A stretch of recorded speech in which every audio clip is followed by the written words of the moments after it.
Hey guys, so had an issue with my AC and did a lot of research and really couldn't find what was going on with mine. So went to drive away, turn on my AC, it worked for a minute, and then all of a sudden blower motor stopped working. And didn't know what it was and went through a lot of testing to figure it out. I tested fuses, I tested relays, I tested wiring that could have been chewed. We got pack rats out here in Arizona and they love wires. So did a lot of testing and checking, learned a little bit about the system, how it works.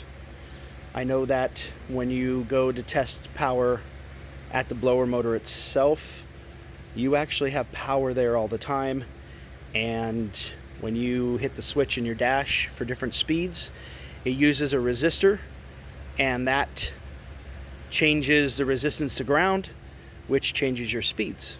So your blower motor actually works off of ground when you hit the switch, not power. So checked a lot of things, and basically what I'm told is that if this is a resistor, if this resistor goes out, you'll have high speed and not the rest. I didn't have high speed. I had no speed. So I really kind of took a shot in the dark and bought a brand new one, plugged it in, and was lucky. It was a resistor.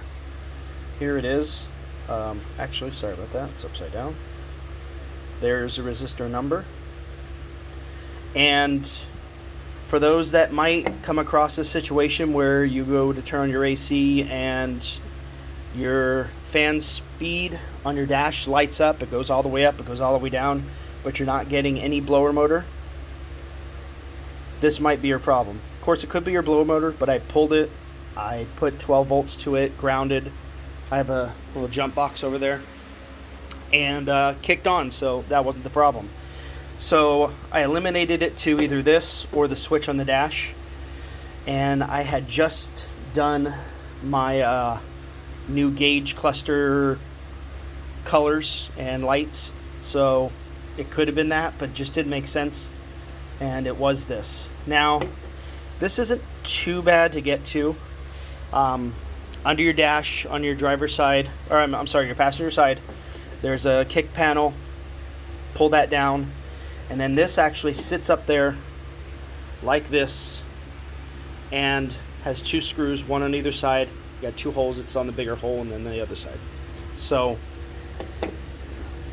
that was what looked like was going to be pretty difficult to do, just to get your hand up in there. Now above this, straight up, there's a 10mm bolt holding a black plug with a bunch of wiring to it. If you undo that 10mm, then pull it down, push it out of the way, unplug this, unplug a wire that's going across it, move all that out of the way, you can get your hand up there with, this is how I did it at least, a very small Phillips head. Get up in there, unscrew one side, unscrew the other side, and it's just sitting in like a hollow plastic housing, just to house it, and probably to help it vent temperature, because it is ground. But yeah, swap it in, swap it out, plugged it in, and it's good to go. So if your S2000 blower motor stops working and you've tested your blower motor and it's good, and you don't have any speeds in your fan, this still might be your problem. Everywhere I looked, even for vehicles that weren't this one, would say when this goes out, you'll still have high speed, and I did not have high speed. So hoping this helps you guys out, someone, and I'm going to start taking more videos of things that I do while I do them instead of after, like this. But comment below if this kind of thing helps you, and if I should continue making these videos, and we'll go from there.